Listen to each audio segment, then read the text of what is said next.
Morning, good? All right, let's make some noise for those who are joining us through a live stream. Can we do that? Let's make some noise. Welcome. Regardless where you are traveling, if you're out of the country, we love that you're a part of us. Hey, we're going to conclude our conversation that we've been having for about 8 weeks now about fear and beauty. If this is your first time, if you're a guest here, let me just let you know this is the end of a conversation that we've been having. And the big idea really is this struggle we have with fear, because it shows up in anxiety, it shows up in maybe depression in our lives, it shows up in different ways, and we all wrestle with fear. But the question is, how is there a solution to it? Is there a way that we can dismantle it? Is there a way that we can conquer the fears in our life? Because for some of us, you need to make decisions in your life. For others of you, you need to have this peace because you've been surrounded with just this need for clarity in your life. I mean, how do you move past that? And you've heard people say, be fearless, be courageous, be all those good stuff. But the thing is that even if they mean well, it is not enough sometimes, isn't it? Like, for example, like if you come to a church service, sometimes people will say, hey, you just got to have more faith. You have more faith, you can conquer the fears in your life. Well, there's truth to that, but it is inadequate because the faith is just the opposite of fear at times. What is the solution to it? And we've been basically dissecting this big idea. What if beauty was the solution to fear? What if it was the beautiful things in our life that give us the power to overcome the most fearful things in our life? And so that's been the idea, the big idea. And this morning, I want to talk to you about a particular kind of beauty. And so last week, I talked about a beautiful belief. And if you missed that service, I know it was a very hard conversation. We talked about John the Baptist, and it was pretty tough. It was a pretty tough conversation to have. But so you can you can look it up and all that. But this morning, though, I want to talk about a beautiful, beautiful friendship. And I believe this, that a beautiful friendship demolishes all the fear in your life. A beautiful friendship with Jesus demolishes has the power to demolish all the fears in your life. Now, I was recently on Instagram, watching my Instagram feed, and how many of you guys are on Instagram? Anybody? Anybody on Instagram? Nice, okay. You can follow Mosaic, follow me if you want to. I'll follow you, it's all good. We all follow each other. But anyways, I was going through my news feed, and I saw this guy post a picture of him meeting the Pope. And he was like, life-changing experience, huge. And I thought, oh, that's cool. I mean, I'd like to meet the Pope. But I was like, life-changing experience? I don't know. Let me ask you, is there a person that you think that if you just met in person, it would change your life? Anybody? LeBron James. LeBron James. That's it. Anybody else? Steph. Okay, what are we doing here? Okay. Besides the ball player or stuff.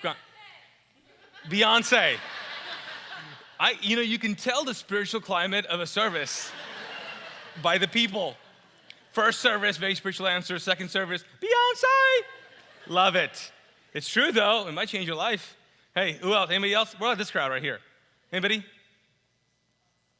No one. They don't want to meet anyone. Anyone. Up in the crowd, up there? Anybody? Who'd you meet? You're like, oh, I would just love to meet someone in person. Simon Baker. Simon Cowell? That's awesome. He's an actor. Yes, thank you. Great. It changed my life right now. It's huge. It's huge. I know that there's a difference between the person you follow, like people who you kind of know about their lives, and obviously people who you are friends with. There's a big difference. I mean, I met a person who finished my book, and if you don't know, I wrote a book, and so she came up to me and she's like, hey, how's mom doing?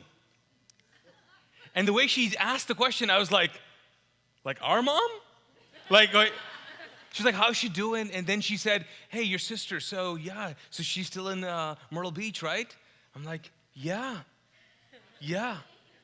And then she said, last night, fajitas, I love fajitas.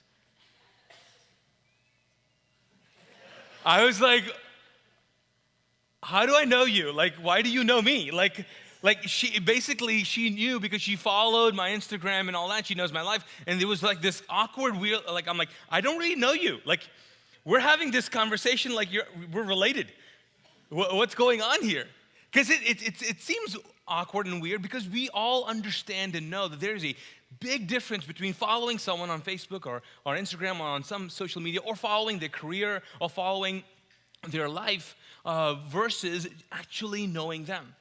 And I think as we end this conversation about fear and beauty, it's been an abstract concept, but I want to leave you with a very simple one. Now, again, it might be abstract for some of you, but I believe that this morning, as we end this conversation, I want to make sure that you understand that there's a big difference between following Jesus and being his friend. It's a big difference.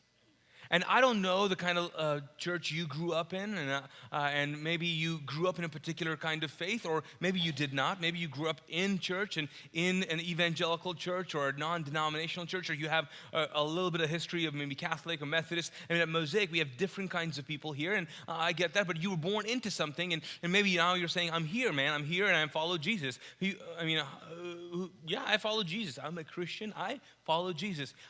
Awesome, that's great. But there is a big difference between following Jesus and being his friend.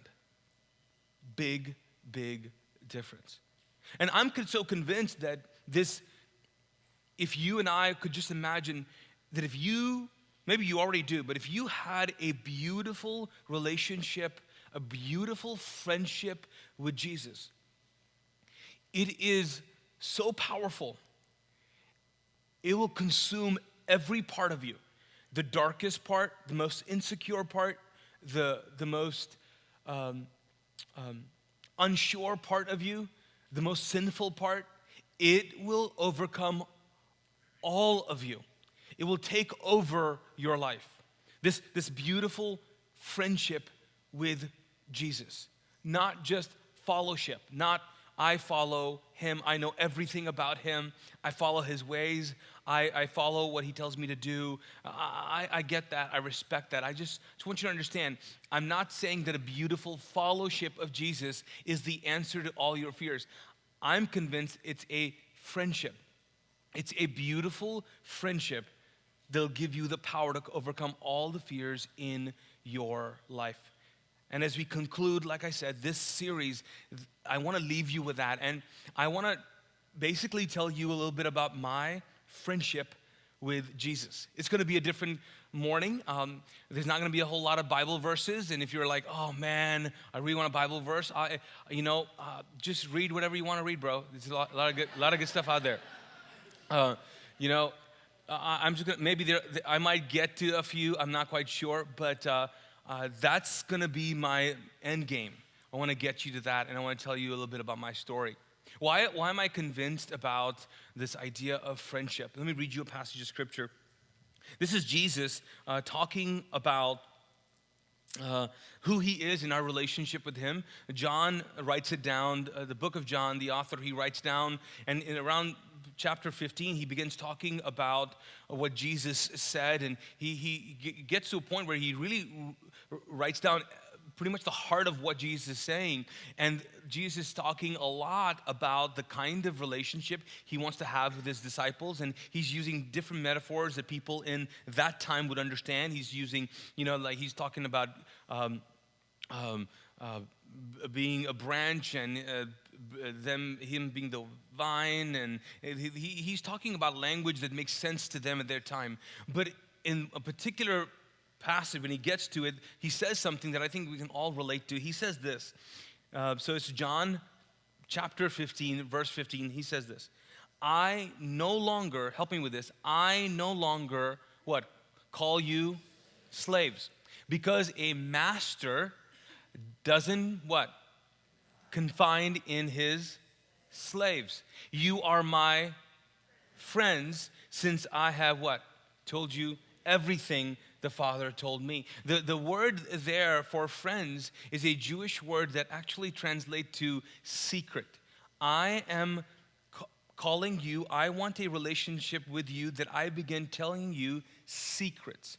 The word friend is translated to being a person or having a relationship where in that relationship you have a secret place. And so Jesus is saying, I know, disciples, you've been following me. I know you've been doing this. You've done miraculous things in my name, and we've done some amazing things, and I'm about to leave, but I want to just tell you, I want to change the relationship right here. I am saying I no longer, as in I used to call you that. This used to be enough. You following Jesus used to be enough. It's no longer enough. It's not enough for me, he's saying. It's not. I want to take this relationship deeper. I'm calling you what? Friends. I want to be able to trust you with secrets. I want you to be able to trust me with secrets. And I want you to invite me in to a secret, the secret places in your life. You see, that's the definition of a friend versus someone who follows you, right?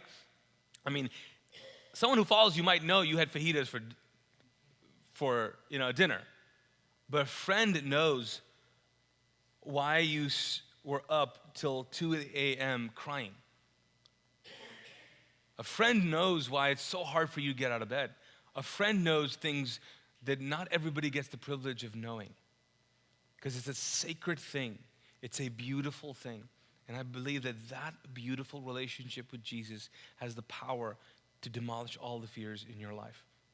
See, if you grew up in any particular faith, I want to say that you maybe have a lot in common with me. I grew up in a Muslim faith. My parents are Pakistanis, and they migrated to Kuwait, and I was born there. I have 2 brothers, 2 sisters, and we were a Sunni, conservative Muslim family. My mom covered up. She still covers up. My sisters covered up. So images you see maybe online, that's what my family looked like. I mean, that's who we were. We were taught. We were in Islam. We lived in a Muslim culture. That was our context. We were the chosen people, not the Jewish people. I mean, we did that. I recited the Quran. I still know passages of the Quran. And in fact, I used to pray to Allah, which is God in Arabic, 5 times a day. Well, not always. Let's keep it real. Not always. But in the month of Ramadan, which by the way is happening right now, I did, especially because you could wipe out all your sins. Anyway, so did that. And I would pray on something like this. This is a Muslim prayer mat or a prayer rug. And so Muslims, maybe you've seen images, maybe you know someone, maybe you are one and you're watching, so you know this,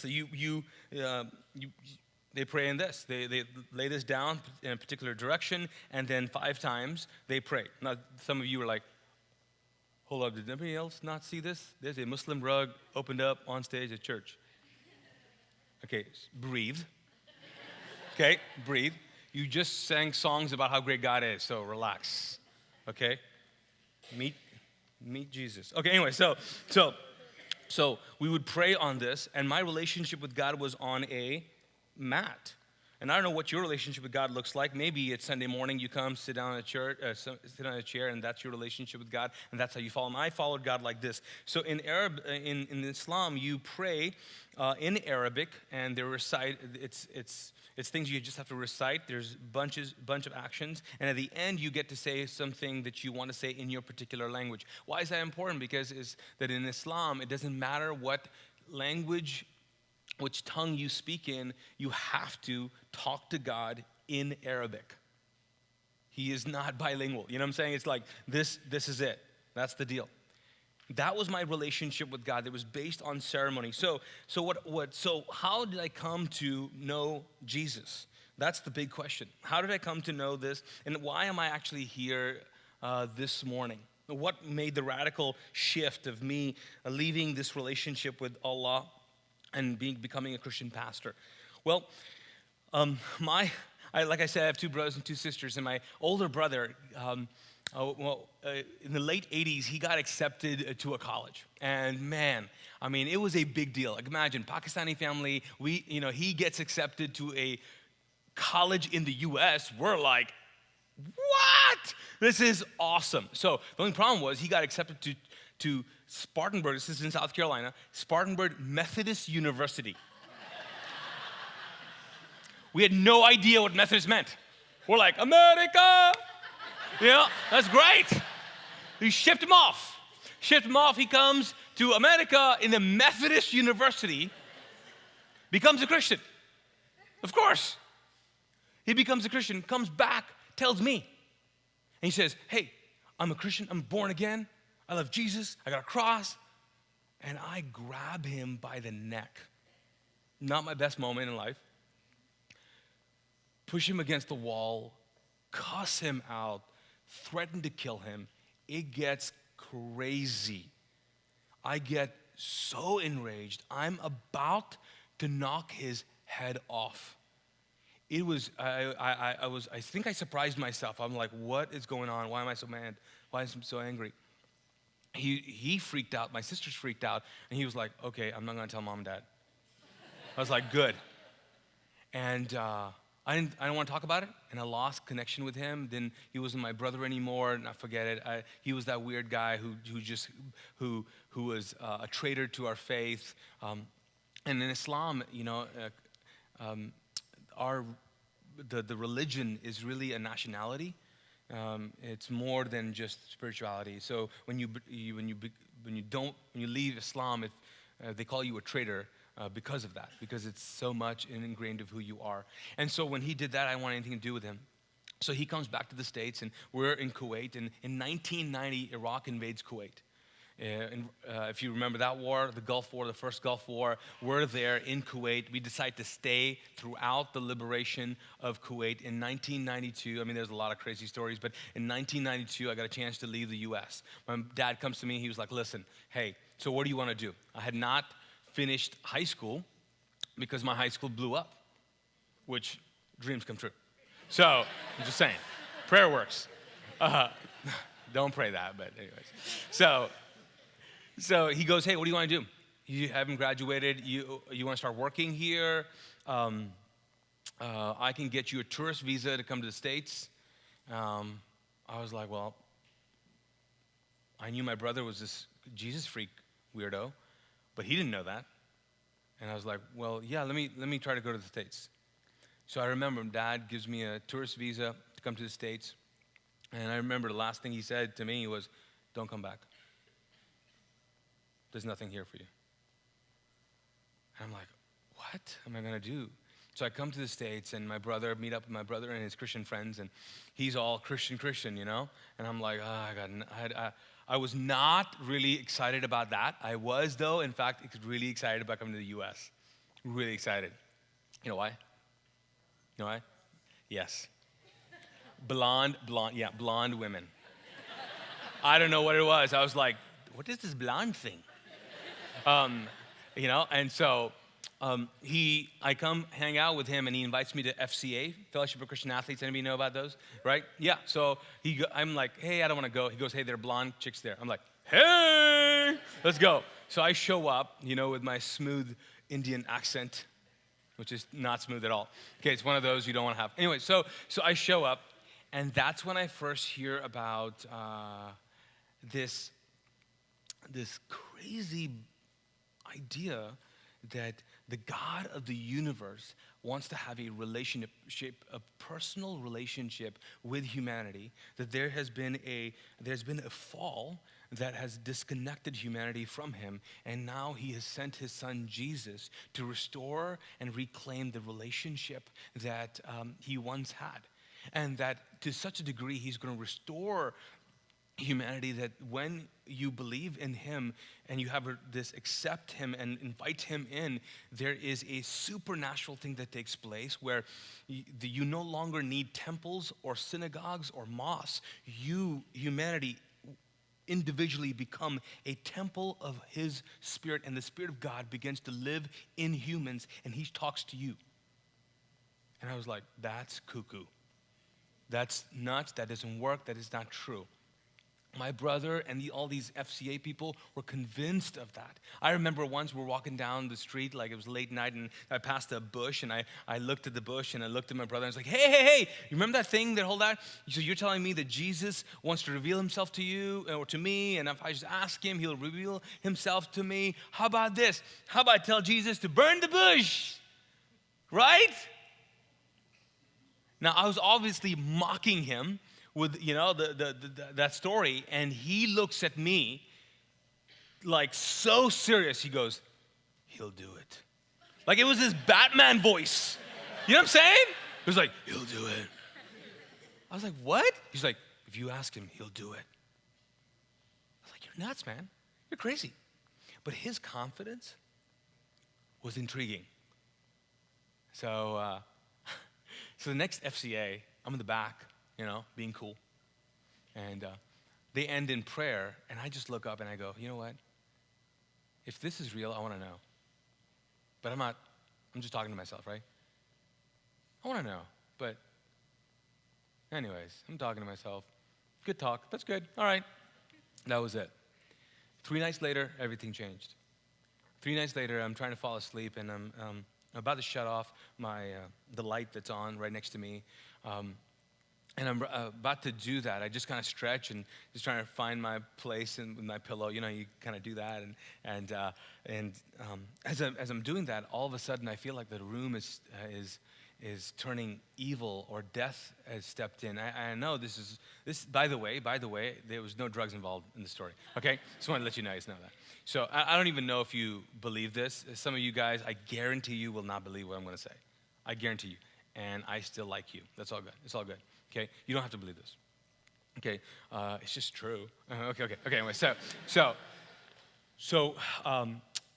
I began looking around, and I feel like my body is reacting to something that I can't really see, but I can feel it. Like my body is reacting to death, evil. I'm looking around, my heart starts racing. I'm sweating. I'm like, what's going on? All of a sudden, something grabs my shoulders, drags me, pins me to my pillow.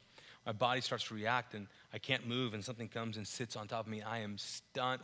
I'm paralyzed. Only thing I can move is my neck and my mouth. My eyes are open. I'm looking around, and I do what any grown man should do: scream bloody murder.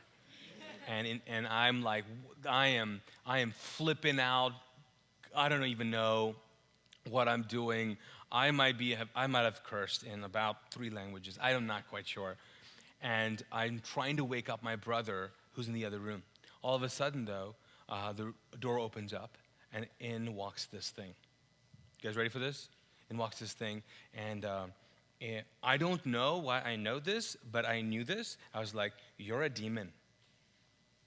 I'm like, wrong room. Like, I'm a Muslim. We don't believe, we're not into demons. We're not into that. Vampires, werewolves, or Twilight. We're not into that. And this thing starts walking up closer, and I am like, is this really happening? What is going on? And this thing starts communicating to me. Now, he says, I'm going to kill you. You're going to die. I'm going to kill you. You're going to die. And I'm like, I believe him. He's walking up, and I'm like, what is going on? Could you imagine? It happened so fast, it seems like, but the time was so slow. And so as he's walking up, he's saying this. I'm like, what's going on? And then I thought, you know what? This is Allah. This is the God of Islam ticked off because I went to FCA. Darn those blonde women. You know what I'm saying? This is what happens. And so as you're getting closer, I'm thinking, no. This isn't Allah. This is too big for Allah. This is Jesus. He's mad because I said a lot of awful things, and he looks nothing like the pictures. This is Jesus. As he's walking closer, I'm now flipping out. I can't even imagine, can't even tell you what I was thinking. I was just like, I am praying to every God out there, friends. Allah, Buddha, Oprah. I'm like, whoever. You know what I'm saying? Whoever, save me. And so this thing gets closer. It disappears, let go. And everything is just lets go. And I'm stunned on my bed going, what just happened? I sit up. I run out of the room, wake up my brother, and I go, what did you do to me? Did you put something in my drink? He's like, what? I tell him what happens. He goes, oh. And I'm like, this is a dream, right? This is a dream, right? This is not true, right? It can't be. The problem was I had marks on my shoulders where someone was holding me. So I'm like, this is, I'm crazy, right? I'm going crazy. And he goes, oh, no, demons and angels are true. See, that is the worst thing to tell someone when they've told you a story like that, right? The best thing you can say is, you should be on medication. Here's a number to a doctor. That's what you should say. He begins to tell me that the Bible, the Old Testament and the New Testament, talks about spiritual activity, in particular demons and angels. I was like, what? I'd never read the Bible, never held the Bible. I was like, are you kidding me? I just thought the Bible and the Quran were basically the same things, different languages, basically the list of things you should not do but that are fun. You know, like, that's pretty much it. He tells me, no, there's stories of Jesus interacting with them. I'm like, are you kidding me? He goes, oh, no, this stuff is true. They're all everywhere, man. This is real. And I was like, okay, that's fun. That's good. It's good to know. And he goes, okay, so I was like, what do you... And then he just starts talking to me about Jesus and coming to Jesus and salvation, this and that. And I just stop him and I go, listen, I believe there's something out to kill me. I can't even believe I am saying that out loud. I need some help. And he says this, and I'll never forget it. He says, there's only one person I know who has authority over demons and angels. I go, who? And he goes, Jesus. And I go, all right then, let's do this. Let's do it. He goes, what do you want to do? I said, I don't know. Friend him on Facebook. I don't know. What do you do? What do you do? He's like, you want to pray? I'm like, yeah, let's do this. Let's do it. And then before he started praying, I said, hey, hold on. I want to pray. You see, I'd never really prayed, right? Like, I never prayed in a language, and I never prayed something that was not already rehearsed. Remember the math thing? That's what I did. So I said, I want to pray. So I said, Jesus, I don't know you. I can't say that you're the Lord of my life because I don't know you. I can't say I love you because I don't know anything about you. But if you'll save me from this, I'll give you my whole life. So I prayed that, and then my brother prayed for me, and there's a lot of prayer happening, and then amen. And he was like, all right, man, I'll see you in the morning. Guess who's still scared to death? I was like, no, bro, no. He was like, no. Hey. And then he gives me a Gideon, the small Gideon, like the green, like the that's smaller than this. Have you guys seen those? You know what I'm talking about? The Hobbit Bibles. So he gives me that. And he says, that's probably sacrilegious. Anyway, so he gives me this, and he goes, read John, I'll see you in the morning. And I'm like, no. We get into this argument, big argument, oh my goodness. And then he goes, just go back in there. I'm like, all right, fine. So I go back in there, turn on all the lights, and I begin reading John, freaking out. And man, I'm just, I'm so frustrated, and I'm sitting there, I'm going, why is this happening to me? It had been 3 weeks since I've been to the States. I had so many plans. I was like 3 weeks, and I'm already going insane. I had just been through a war for like 9 months, and then a year. I mean, I'm like, what, am I out of my mind? I got so frustrated. I got so angry. I put the Bible down, went, shut off the lights, and got back in my bed, and I just said, I looked up and I said, Jesus, if I die tonight, it is your fault. I don't even know why I said that. I put the covers over my head, and I was like, that's it. And then all of a sudden, something began to shake me, like someone's trying to wake me. And I'm like, maybe it's my brother. And then I thought, this seems really weird right now. This is round 2. And so I just told myself, whatever happens, don't open your eyes, so you don't have to see anything horrible. And they can't control your eyes. And I found myself in the next second sitting on my eyes, I was sitting on my eyes? Wow. Sitting on my bed with my eyes open. I was just staring into his presence. Like there he was. There he was. And he said, I am Jesus, and your life is not your own. And guys, I can't tell you, I've told this story 1,000 times. I've been telling this story for 20 years now. And it takes me back to that moment where I was in the presence of someone that I barely know, but who fully knows me.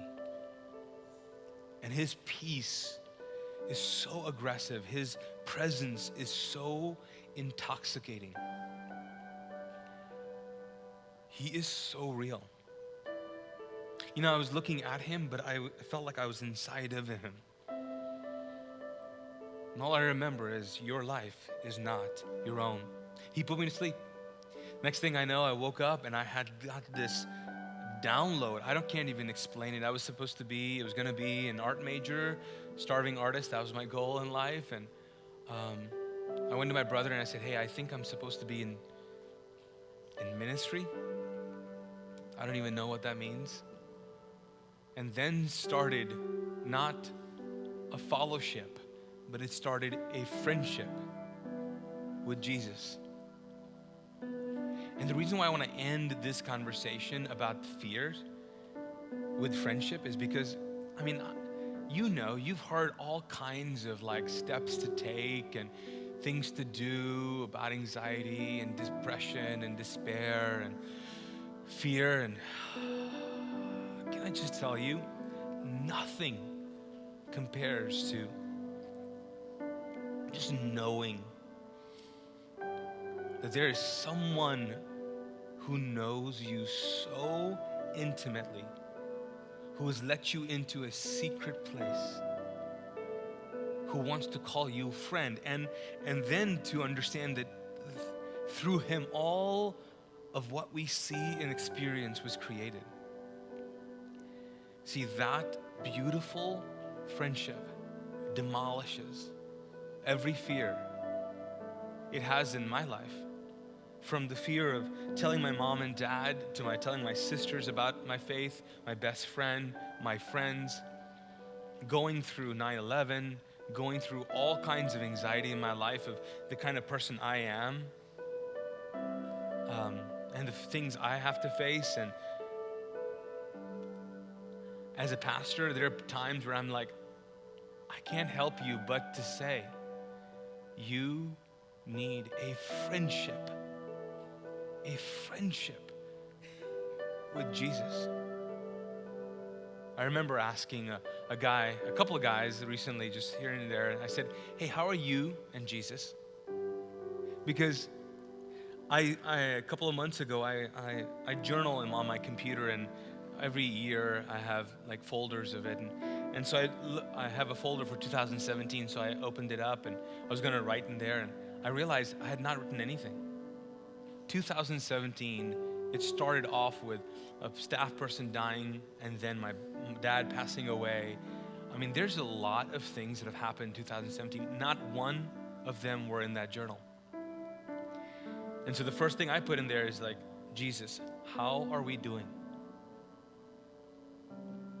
Because it seems like I do a lot of things, but I don't know like if I've really spent the time with you.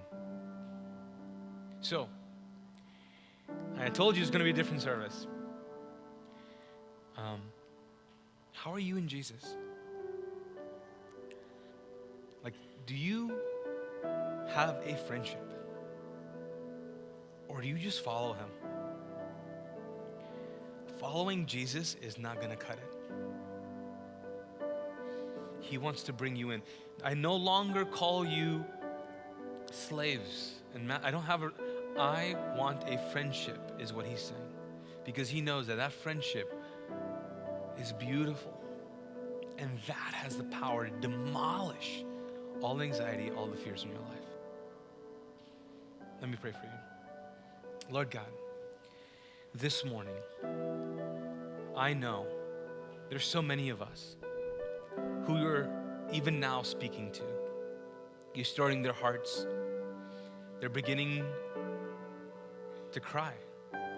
They're beginning to feel something that their hearts and souls and spirits feel, but yet their minds can't comprehend. God, I pray this moment we would all say, Jesus, I want to be your friend. I'm inviting you in to my secret place. I'm asking you to speak to me, move me, lead me. Father, I pray that as we respond, regardless of where we are here or watching online, that this moment would be a powerful moment where we say, Jesus, I want to be your friend. I need to be your friend. God, would you help us respond this morning? In Jesus' name.